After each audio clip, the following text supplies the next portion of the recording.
If you want to connect printer on your Galaxy Tab A11, then in that case you want to open Settings.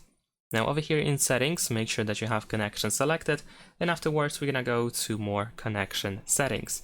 In here we can find printing option, and then we can start by going to default print service, and you might be able to find your printer over here.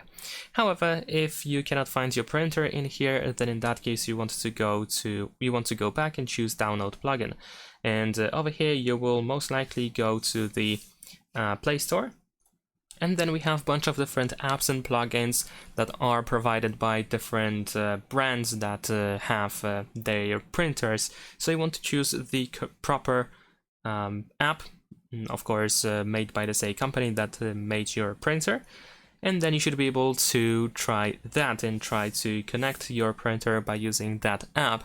And in some other cases, you actually need to download a very specific app on your Galaxy Tab A11, a very specific app that is made just for that printer. So usually you have to check the manual or some instruction on what kind of app you need to get, and usually you can find them in the Play Store, so you can search for them quite easily, install them, and usually you need to set them up in order to be able to connect your printer.